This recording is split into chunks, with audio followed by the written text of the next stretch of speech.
I think we've come a long way, though. I think, your point around greenwashing is, I think we are a lot more educated in that now. And also on the other side, there's green hushing now, which is, what's worse. What's green hushing? Green hushing is almost like not talking about it. And sort of covering up the facts more than anything. I think especially in the built environment now, and especially in the architectural side of things, they are very on top of maybe what makes a product sustainable, and are asking for those clear definitions and that transparency. And you're absolutely right. I don't think there's enough to monitor it. But then we did a bit of work with a guy called Charlie over at the Anti-Greenwash Charter that are starting to sort of do this level of monitoring and showcasing what good is. And I think that's an important step forward. We did a large piece of research last year around greenwashing, and I think it showed that if you get it wrong, you can lose brand integrity completely. And that's very hard to get back from. I think changing perceptions is one of the hardest things you can possibly do in marketing. Do you think we'll ever get to a stage where our buildings will be viewed as a toxic asset? So the reason that they will be a toxic asset will because their green credentials are either not as they were advertised, or that they're completely non-existent. And so the value of that building is just going to be next to nothing. I think we're already getting there. I think definitely in the office and retail sector. I think offices now, and I don't know the exact around this, but there's clear guidelines when they need to hit particular EPCs, or you won't as a landlord be able to rent those to tenants. And I think it's interesting, I had Stam Stacey, I was talking to him last week, and he's developed a new company called Sustain CRE that's looking at going in and creating those audits and then those clear pathways to bringing your offices up to those standards. And I think the gap that he talks about is not the sort of the large office, so over the 10,000, it's probably the 4 to 10,000 square metres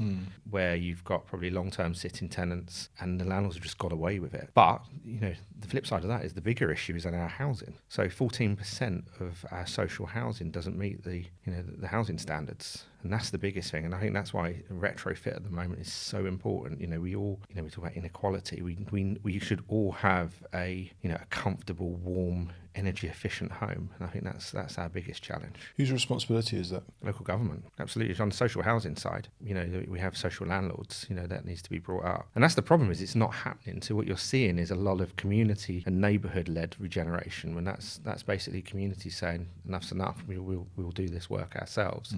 Now the challenge there is that you've got to balance the sort of the DIY skills and whether it's being done to the right quality versus the professionals. But then we've got massive skills issues in the construction industry at the moment. So especially on green skills as well. How do you think that will be addressed moving forward, that gap of skill set? Well, I think it's interesting what the Labour government are doing at the moment. They've highlighted youth unemployment. I think as a construction industry, we've almost, we need a rebrand. I think we need to show how much of an exciting place the construction industry can be and how inspiring it is. I think we probably need to look at what we do with the CITB funding and the skills and apprentices. I think there's also a gap probably on retraining as well. There's a lot of people in their 40s, early 50s now that are sort of coming out of employment, maybe can be retrained into plumbers, electricians.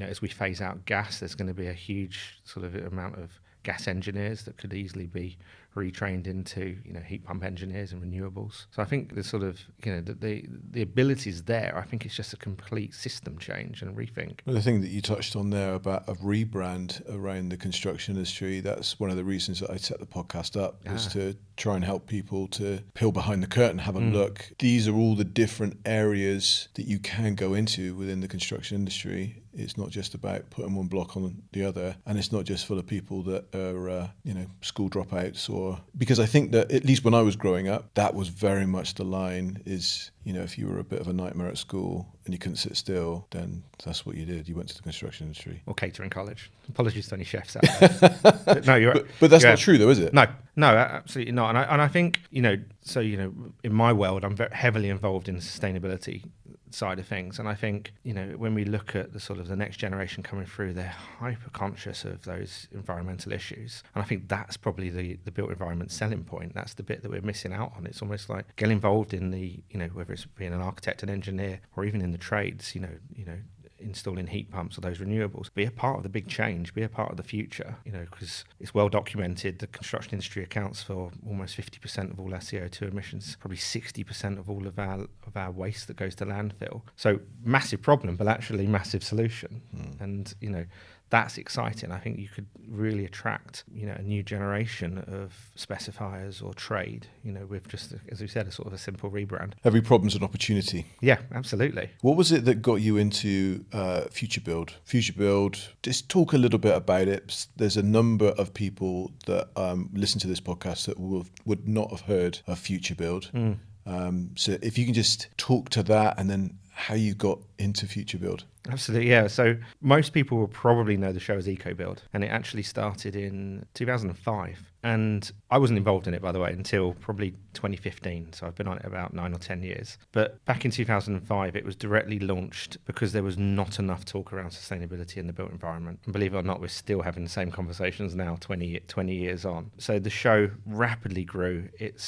We're extremely passionate about all things sustainability within the built environment, so whether that's low carbon materials, whether that's development of renewables. Now we're doing a lot around the digital disruption, on the positives around that. I actually was just in ad sales, and I was at a company called UBM, and they published Building Magazine, that's still going, and the Rebrand Journal, and we're selling classified advertising. And just became quite good at it and progressed within my career. And then UBM quite famously bought EcoBuild.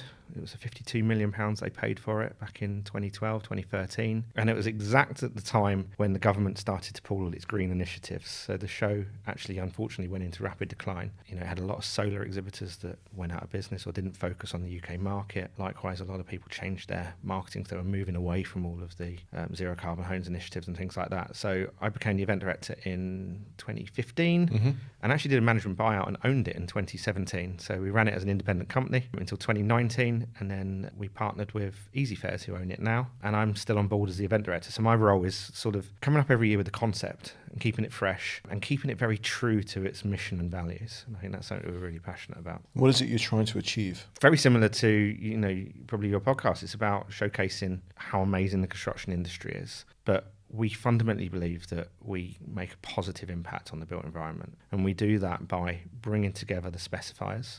So unfortunately, we're not a trade show. We don't have the trade there. We're very, very focused on the specifier community. So that's everyone from architects, contractors, tier one contractors, house builders, the engineers, the QSs, that side of things, and connecting them with the supply chain. And we're, as we talked before, passionate about sustainability, but also innovation. And it's showcasing amazing innovations that can make a real tangible difference to the built environment and hitting those net zero goals and targets. And the future? As in the future for Futurebuild. Yeah, it's a really interesting show because it flexes every year. And I think it's a great barometer of where the industry's going. So, if we went back 4 or 5 years, we would have had a huge amount of offsite manufacturing companies or the supply chain that supplied the offsite industry. I think, it's been well documented what's happened in the offsite industry, so we don't have much of that at the moment. But we're seeing a resurgence actually now in low carbon materials. So before we came on, we were talking a lot about low carbon concrete, but also a lot with natural building products, a lot of hemp at the moment and hempcrete and hemp insulation. I think the sort of SIP panels making a resurgence, so a lot of the timber side of things. And then we've got a whole part of the show now dedicated to retrofit because, again, that's a massive focus for the industry to get right.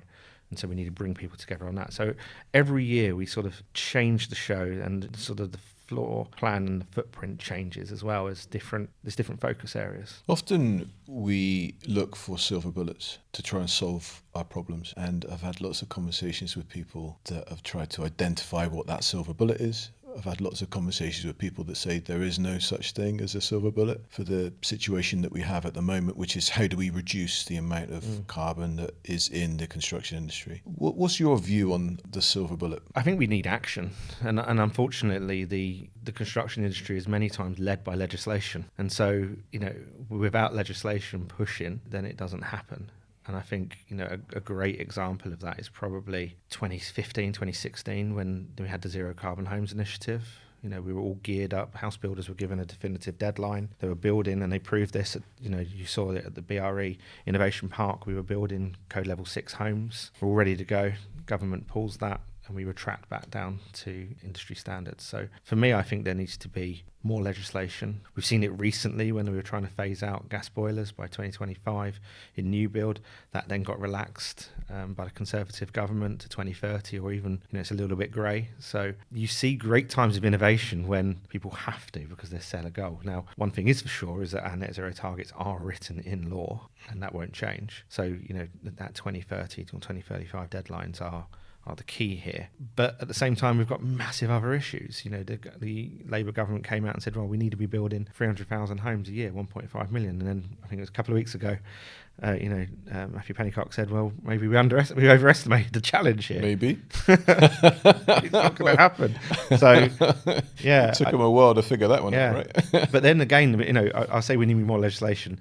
We're also, an industry that's wrapped up in red tape a lot of the time. We talk a lot about relaxing red tape. Again, Labour government are doing that around some of the planning rules. But I think, we need these legislations to drive real change. It's interesting because every time someone, and I wouldn't say it's a red flag to me, maybe it's a trigger, I don't know. But anytime someone says we need more legislation is the thing that will help it, automatically my mind goes to North Korea. It goes to communist state where we the people are saying we need the government to save us because we can't save ourselves. And then I compare and contrast that with the great innovators of the world, be that the Wright brothers with the developing flight. The ability to fly was a great innovation. And other innovations around communication, around the fact that we've got a computer in our pocket and we can share this information. None of those things were legislated or even encouraged to get going by the government. I think the government stoked and encouraged things once they were already in place and in fruition. But I'm wondering, is it really that we need the government to get things going, or do we need something else? And the something else that comes to mind for me is we need to help the market understand the demand, the need, and come up with something of compelling value so that the average homeowner or average person that goes to work in an office says, this is what I'm after and this is what I'm willing to pay for. I don't want this. And so it goes away. So a little bit like the BlackBerry. Yeah. There was no way that the BlackBerry were going to go bust. They were like, who's this, Apple thing that's coming up? No one even wants to do that. And I mean, when was the last time you saw a BlackBerry? And that happened not because of government. It happened because the consumer said, this is what we're after. The problem is that, let's take housing as an example of that. If you ask any homeowner, would they want a very well insulated, energy efficient home made with natural building products? Or would you like an extra bedroom and nearer to the train station? They're going to choose the extra bedroom and nearer to the train station and probably deal with living in a drafty home. We as a UK also seem to like, we call our drafty Victorian homes sort of quirky or have natural features. Character. Exactly. Rather than, and you hear it all the time, I don't want to live on a Barrett's estate. But they're probably all very well insulated and very high functioning homes. So where I think we are seeing the change, though, is probably in the office sector, because we all value different things when we go to work. So if we go to work, we want to have those nice community areas. We want to have the breakout spaces. We want to have good air quality. We want to have filtered water. And I think that's the difference. If you look at things like the Well Building Standard, which focuses predominantly on the sort of the office sector, and you said before, when do these depreciating assets, or toxic assets come in? Well, I think people know that to attract talent now, you need well-performing office buildings, and I think that's where the change is. And you're probably right, that's where we probably now need to take that shift into our homes and probably start paying a green premium, but unfortunately we don't value it in that way. I don't have the answer at the moment, but I'm trying to think about possible solutions to that problem. For me, there's something around storytelling. There's something around the ability to help people to understand, look, my life has got so much more value under these conditions than what it does in those conditions. And that needs to be an emotional decision, not a logical one. So I need another bedroom is an emotional decision, not a logical one. Asking someone, do you want a logical decision? Most people will say no, because most purchases are made from an emotional point of view, not from a logical point of view. And so how can the narrative or the story become more emotional? That's a different type of emotion to the story that's being told at the moment, but that one that kind of deeply resonates with people, and they're like, okay, I want to change my behavior.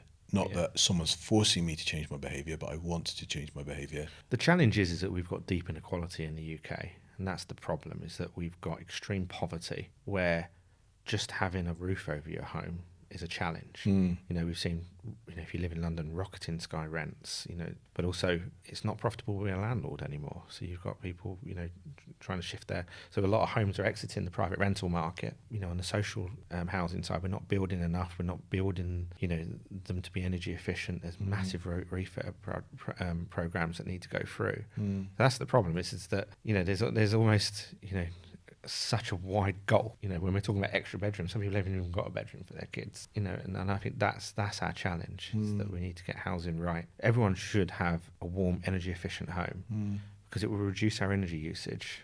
You know, you hear the horror stories, don't you, of people not being able to put their heating on for the whole of the winter. That shouldn't be a case, because we have the skills, we have the innovations to be able to do, you know, to build those homes. What innovations have you seen as a result of Futurebuild that you think have the potential to make a significant difference? I'm also interested in just peeling behind the curtain, just what's it like as well to run a big event? My kids always laugh and say, "Is that all you do all year? You just do one show?" And it is a really privileged position, because a lot of people with a similar role to me will do a sort of a portfolio event. So I'm very lucky that I just sort of do one event a year. But it's a huge amount of work that goes into it. You know. So just to give context, what is the size of the actual show and of the event in terms of the duration? How many days? So we're a 3-day event. We're at the Excel every March. We're 250, 300 exhibitors. You know, we're 4 or 5 halls of the Excel. We are 500 speakers. We do 2 conferences, 4 or 5 seminars, a whole fringe program of events. We deal with 80 industry partners, people like the UK GBC and REBA and ACAN and SIBSI. So it is the sort of the annual gathering for the built environment at that specifier level. So, you know, I always say it's a little bit like herding cats. You know, get all these people together, do all this stuff. At the same time, we need to fund it through exhibition stands, which is a challenge, because, you know, exhibitions, you know, can be expensive. There's a lot of, you know, associated costs that are outside of our control, you know, like hotels and stand builds and even just paying for the electric and the Wi-Fi and everything else. So, you know, our job is to give people as much value as possible. And so that's bringing the best possible audience together, the people that want to see those innovations that the supply chain bring. So there's a huge amount of marketing that goes into that, concepts, the right content, the right speakers. So yeah, it's a sort of, I think we're a team of 9 of us that literally live and breathe Futurebuild 365 days of the year. So those 9, that includes the people that are out selling the sand space and managing account? Yeah, so we've got a sales team and then a marketing team, and then on the content side as well. And then, yeah, there's always a drive now to do things 365, you know, so we're sort of doing newsletters, podcasts, lots of other stuff, just to try and engage and bring that audience together. What's it like running it then? Tommy? It's stressful. What's it like behind the curtains?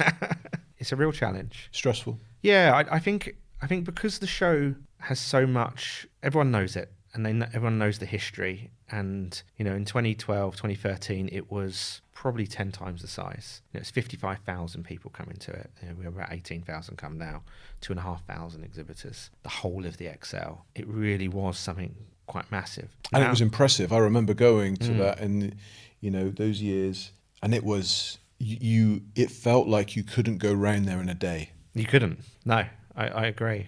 And I suppose that's the nice thing about it now. You can, I think, you know, you know, we talk about sustainability, but I think the show had become unsustainable at that size. I think it was destined to decline. And I think that was a number of reasons. I think firstly, you know, we talked about those pulling of the government incentives that, you know, it is driven by what's happening in the market. But also it happens to all exhibitions. What happens is exhibitors want to go bigger and bigger and bigger and bigger because they're competing with their competitors. And then suddenly their stand builds become 6 figures. We had someone, you know, it could be a Worcester Bosch or a Baxi taking 400, 500, 600 metres of space and spending £500,000 on a stand build. And, you know, the return on investment then is impossible to give them. So actually, you know, Did they then come back to you and say, look, we've spent all this money and we've looked at our ROI and it's not stacking up. Can you give us more value? It's your fault. That would be part of the conversation, yeah. But I think and... they would realise, why are you going that much? Yeah. So we work quite a lot now on giving people that value. So the great thing about working with EasyFest, which is our parent company, is they have this event technology, which is our badges have small microchips in them. So as a visitor, you can walk around, and every exhibitor has a touch point. So you can, if you're interested in something, but the salesperson's talking to someone else, or you don't want to talk to someone, tap on it, and then your details goes to the exhibitor, and then they can follow up with it afterwards. They can also scan your badge as well. So this is my bit of a sales pitch, but on average, every single exhibitor at our show gets 205 of those touches or inquiries. So an aspect of data, and that doesn't matter if you've got 100-meter stand or a 4-meter stand. Okay. That's the average. Okay. And actually what's really interesting is we use those then to sort of start to plot where's our visitors' interest levels. So which ones are hitting the 6, 7, or even 1,000 touches, and it's the low carbon materials. Last year it was a couple of the hemp brands had well over 750 touches. So then we go, okay, well we need more biomaterials at the show because that's what our visitors want to see. So we can start to sort of develop the show that way. But no, it is, going back to your question, is it it's a tough job? Yeah, it is really tough. I think we talked about this a little bit on one of our briefing calls, that I sometimes feel it's a sort of imposter syndrome, that I'm sort of expected to be an expert on the built environment. Yeah, I've been involved for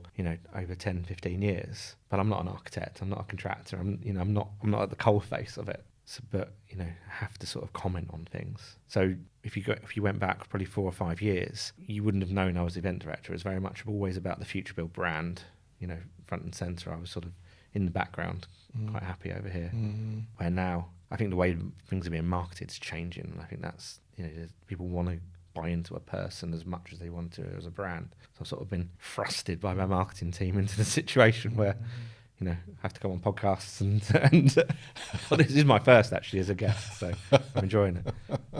Well, I'm saying I hope you didn't feel forced to come on here. I didn't force, no.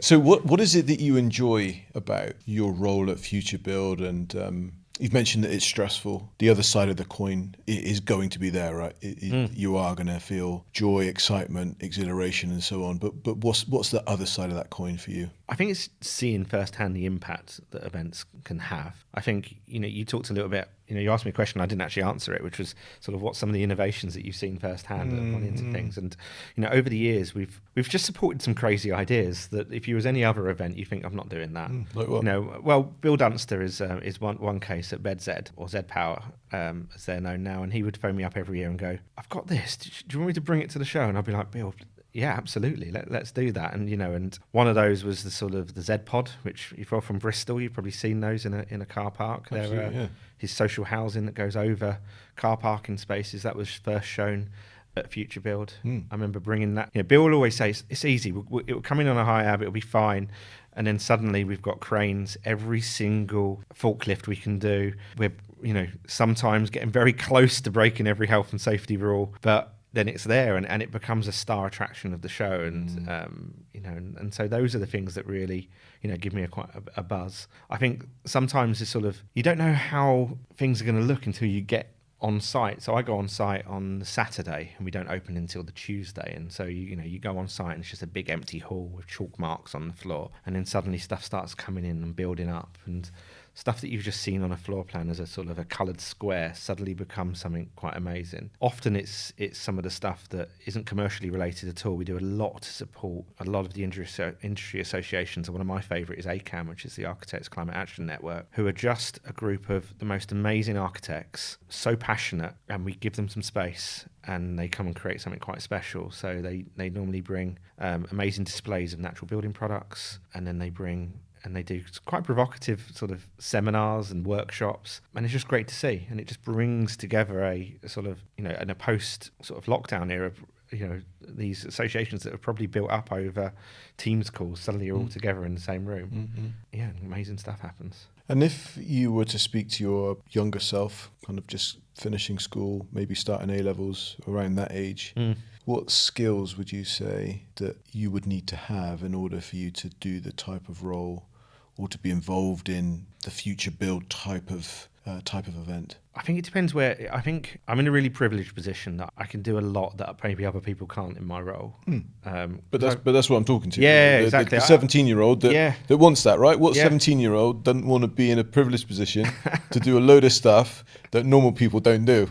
Do you know what I'd say is just carry on not conforming, and I think there's a lot of stuff that I do and just question all the time. It's don't just do stuff because someone tells you to do it. And I think I am quite probably entrepreneurial at spirit, and I think that probably comes through. It's sort of, I always say I think in pictures, so I'm not. And this is probably the biggest learning curve, is surround yourself with people that are better than yourself at doing the things you're not very good at. So for me, I've got an amazing marketeer, or two actually, Hettel and Christine. But Christine has been with me for 10 years, and she's got this amazing knack of just taking what's in my head and actually getting it onto paper and formulating it into the messaging and then building the plan from that, because I come up with a million ideas. She's also got the great knack of ignoring all the ideas. She has a rule that if I say it once, she ignores it. If I've said it twice, this might be one we need to do. And if I've said it the third time, then we probably need to do that and take that forward. That's a great filter.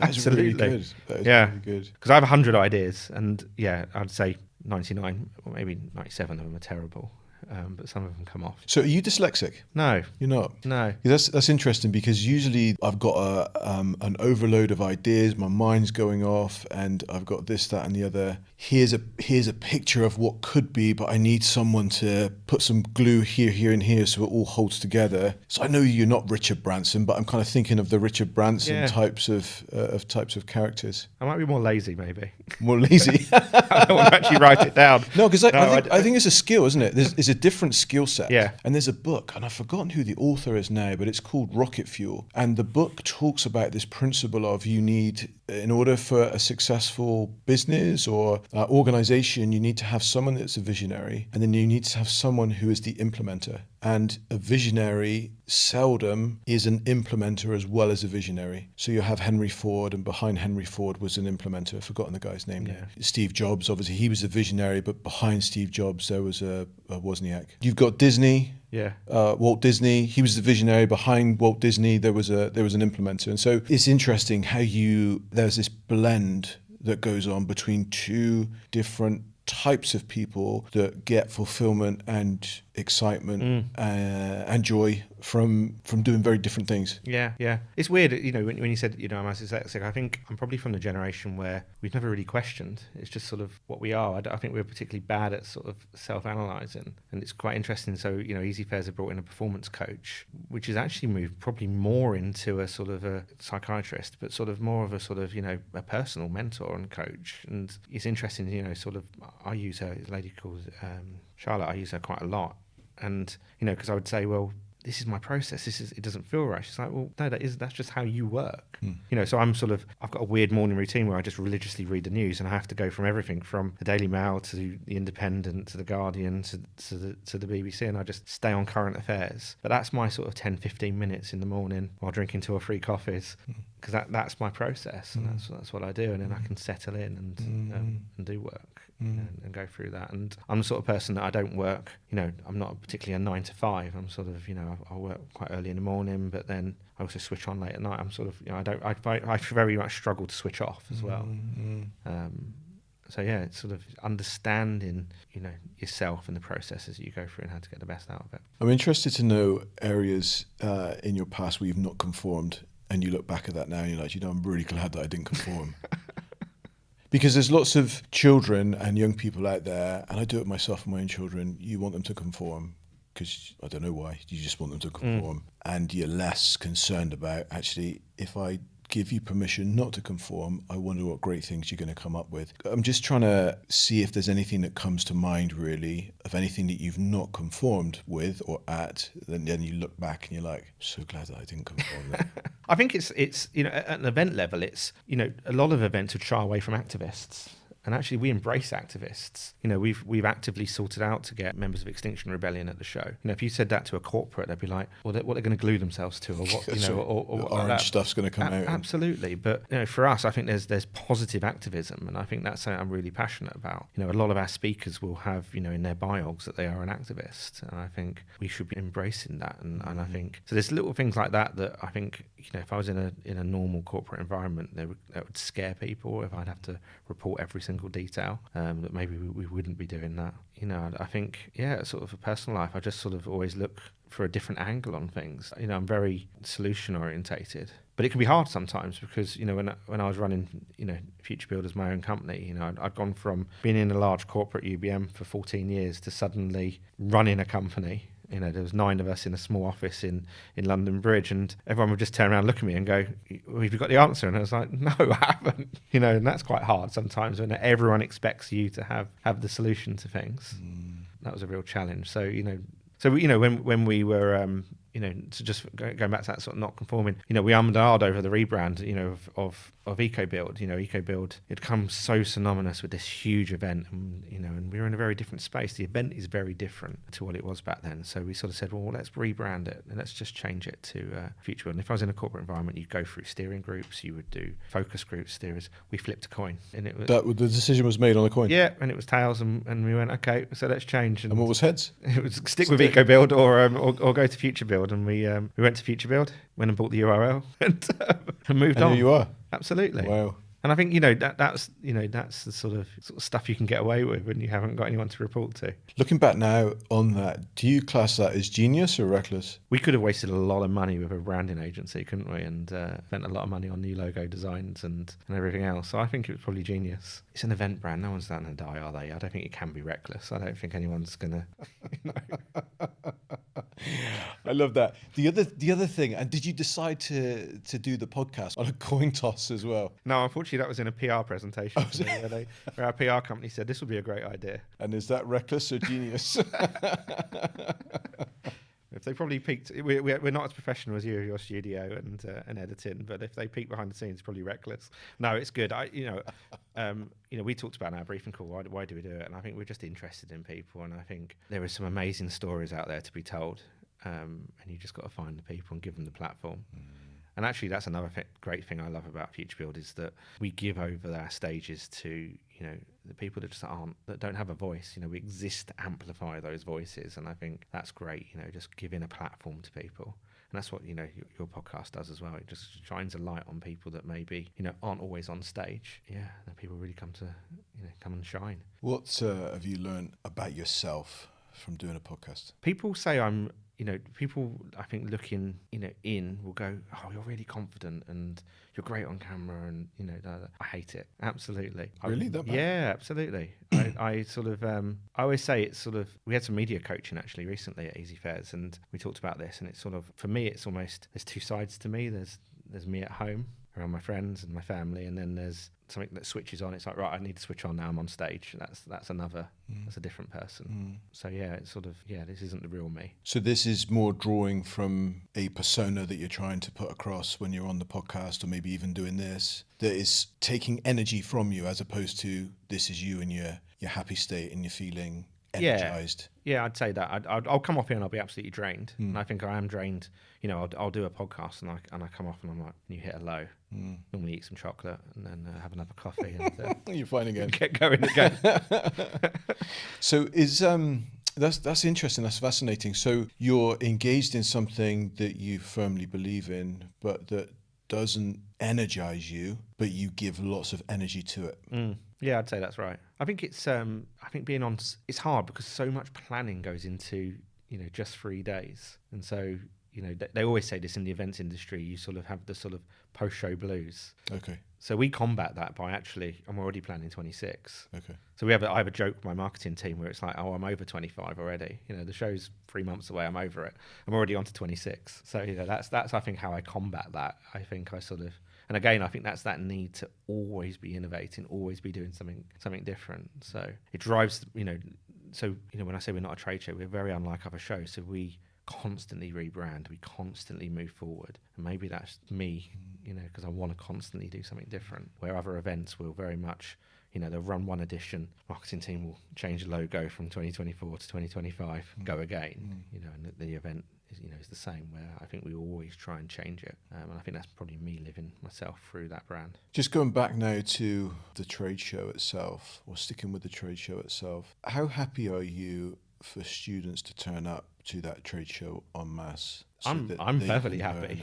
Yeah, I think it's a real balance. And I think, so in good times, exhibitors will say, well, they're the specifiers of the future. Brilliant, that's great. Other times, they'll be like, well, they just came and nicked all my pens, all my mugs, and threw away my literature. And I think we need to do it in the right way. So we reach out to local colleges, we arrange proper times for them to come in. In an ideal situation, I would have almost a day dedicated to that, and we put on bespoke content. We haven't done that recently, and it's probably something we do need to start doing. Is that a plan of yours, or have you just literally just thought just that? thinking about probably it now? will do. We'll probably heard see it how many first. times I mention it to my marketing team. Yeah. So no, we do need to do it in a more choreographed way. I think what frustrates me is that no matter, so I think last year we had something like 400 students come to the show. Now, some of those students are also part 1 and part 2 architectural students. You have to be over 16 to come to our show anyway. So I would say we probably had 200 or 300 college students. And, you do all your post-show research, and, in your post-show exhibitor research, you'll say too many students at the show. Now, that would predominantly come from the brands that put a racing car on their stand or a sweet shop, and they wonder why they're not getting the serious conversations with tier 1 contractors or architects where they've got a golf simulator. And I think it's that sort of, I think we need to look at how we exhibit and how we attract that talent, because for me, we shouldn't be inspiring the next generation of architects or house builders by having a open tin of roses and a golf simulator. I think we should be inspiring them in the right way. Yeah, I agree with that. I'm just, as you're speaking there, remembering a time when I went to EcoBuild, and I absolutely loved it because I waited right until the end, and I was willing to invest the time, because there was this piece of apparatus and these lights came up, and you touched the light, and the light that you was on, you touched it, the light went off, and another light came on automatically in another area. Yeah. And so the aim of the game is, how many lights can you turn off within a set period of time? Now, I'm super competitive, especially at things like that. And I'm like, right, I am going to be number 1. And so I spent, I kid you not, at least an hour on that stand just learning to come top. And I came top, and the prize was a Nintendo 64. And I gave it to my son, and he was super happy. I was not interested. I could not tell you what they were trying to sell, but I just saw that activity as, this is something that's going to make me feel real good. When I get to the top, I win the prize, and that's all I've remembered it for. So that's what has just come to my mind from what you're saying. We're seeing the step change now, though. So, for example, we're working with our registration partner is Heidelberg Materials, and that's sort of, it used to be Hansen, so the concrete brand and cement, and they're very keen to engage with students, but we do it in the right way. So they've sponsored our student registration. So when a student registers, then we will send them some messaging, and they're going to be bespoke content at the event for them, because they want to find the engineers of tomorrow. And I think that's the way to do it, is actually to say to them, look, we're crying out for engineers, so we want to go back to them with career progressions, job routes into this. That's the way we should be doing it. Absolutely right. And there's a huge market, from what I've seen out there, of young people wanting to know what's available. And there are so many different ways for them to find out what's available, but definitely, whoever's listening to this, don't put that apparatus up, because all they'll care about is winning the prize. Well, Martin, I think that we're in a good position to go to the Demolition Zone now. Martin, we're back now, and we're in the Demolition Zone, and you have created what appears to be 2 structures with some connecting parts to it. It's a bit apocalyptic, if I'm brutally honest. Okay. Yeah. What does it represent? This represents all the climate change myths that are out there, all those climate change deniers saying that, it can't be happening because look how cold it is. Or, the polar bears, there's too many. Too many polar bears? Yeah. Or, it's all China. So this is the many myths, or, that are unfortunately too often in mainstream media about climate change. And so this is a building with a huge tidal wave hurtling towards it. So yeah, a bit bit apocalyptic, but So this is the blue. So the second structure is a crashing wave. Is a blue crashing wave heading towards the building. And I think, it's, we always think, oh, it's, it's not, climate change, it's not affecting us. And I think, I've recently moved back to the Isle of Wight where I grew up, and you can see the climate change, firsthand. We've had huge landslides, which are caused from higher than normal rainfalls, drier summers. We're seeing unprecedented coastal erosion. You're seeing, a change in the wildlife. If you drive around country lanes like I do, you don't get as many bugs hitting your windscreen anymore. We're in not just a climate emergency, a biodiversity emergency as well. And it's, you're seeing it firsthand. And recently we've seen the mass floods in Italy and Spain. We've seen hitting well over 40 degrees in mainland Europe. So this isn't somewhere else anymore. This is on our doorstep. So what I wanted to sort of put into the demolition zone was all those climate myths. I think that you can just go ahead now and destroy this myth. Okay, well, it's going to be the massive wave coming through. Love it.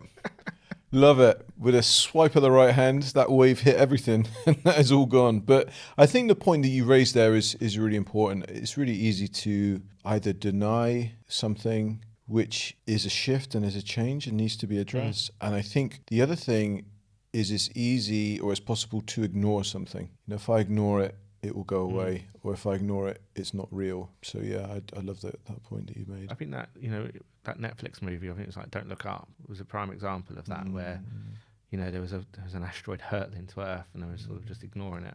Anyway, it won't happen. And I think we've all been guilty of that, for too long. And I think that's not the case anymore. I think just look around really.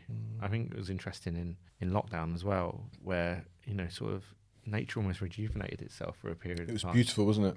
Yeah, probably helped that it was a really nice Easter as well. The weather was great, but I think that the noise levels of traffic went down. I saw animals close to my home that I've not seen close to my home since my adult children were really young. But there was a definite shift. Yeah, Martin, I am interested in a couple of things just to close off our time together. First thing is, if someone is interested in exhibiting at Futurebuild, what would you say would be the top one or two things that they would need to do in order for them to get the best value out of exhibiting with yourselves? I think they've got to be clear on their objectives. And I think don't treat exhibitions in isolation. I think they're a really important part of your marketing mix. I always say when they're best used is when they're part of a campaign. And I think exhibitions give an amazing touch point in that. The whole ethos of an exhibition is to touch, feel, experience and connect with people. So use that. I think, some of the best I've seen is when, you've got a current marketing campaign and then bring it to life at the show. And I think that's an important part of it. I also think if you're gearing up for a launch or you're bringing something new, then that's a prime example. 74% of our visitors state they come to see new innovations or new suppliers or new products. So sort of don't underestimate that.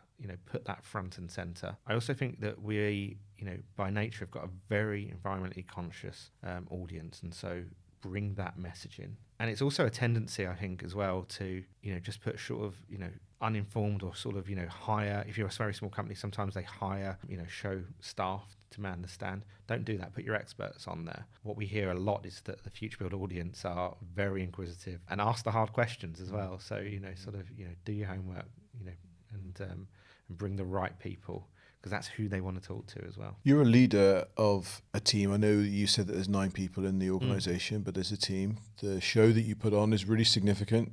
It all points to a few days. What would you say are the top 3 attributes that an effective leader needs to have? I think a big one for me is probably integrity, being honest and open, and I think you've got to live your own values, you've got to sort of, it sounds a bit of a cliche, but lead from the front, and I firmly believe that. There's nothing that I would ask one of my team to do that I wouldn't do myself. So, you'll see me at the show, I'm moving chairs, making sure things are right. I think you've got to have, again, full transparency, be really open. Weirdly, as a sort of a leader, I don't do formal one-to-ones in my team. but I almost catch up daily with them. Not in a micromanagement way, but just in a sort of I'm always approachable. I want to know, always happy to help on any issue. And then I just think the last one is probably, just being really genuine. I think a lot of people can hide behind, whether it's company procedures or HR handbooks. I just think if you just have, talk to people, in a genuine way and care about them. They always say, don't they, that people usually leave organisations for a bad boss over a bad company or a bad job. And I think that's what you've got to do. I love that. Is there anything else that you wanted to mention before we wrap up? I've enjoyed our time together. I'm just wondering, is there anything that's on your mind that you think, I want to share this with the audience? I think I would just, it would be a call to collaborate, really. I think we talked about this, that this podcast exists to sort of bring people together, to shine a light on those people, to connect people. That's exactly what Futurebuild exists to. If you're sitting there watching this going, I'd love to do that, or why doesn't he do that? Come talk to me. You can find me on LinkedIn, message me. I respond to everything. We don't get it enough. We don't get enough people coming to us with an idea. I drive my team mental because I hate to say no. So, normally if someone comes to me with an idea, we make it happen. So I'd suggest, get in touch. Give us some ideas.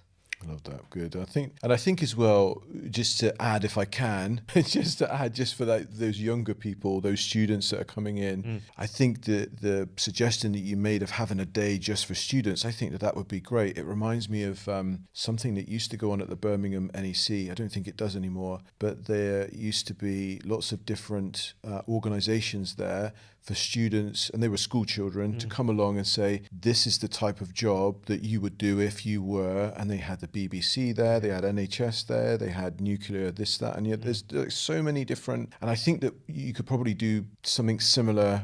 This is my idea to you, right? Something similar at Futurebuild is to have time just dedicated to those younger people that are potentially looking at the construction industry. Maybe they're not even doing a part 1 or a part 2 of architecture. Maybe they've not even decided that yet. I don't know what that would look like, but I just think that if there's a physical space for someone to have conversations, to, like you're saying, see, touch and feel what it would be like, I think that could really help to get continuous bright minds within the industry that are coming through.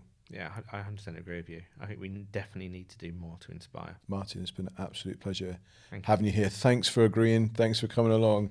And I've got a picture of you in my mind now, of you just sat, just exhausted in a corner somewhere with a cup of coffee, saying, Darren's worn me out. But it's been great having you on the podcast. Amazing. Thank you. No, thanks. Thanks for watching to the end. Please remember to like, to share, and to subscribe. Also, I think you'll really like this one.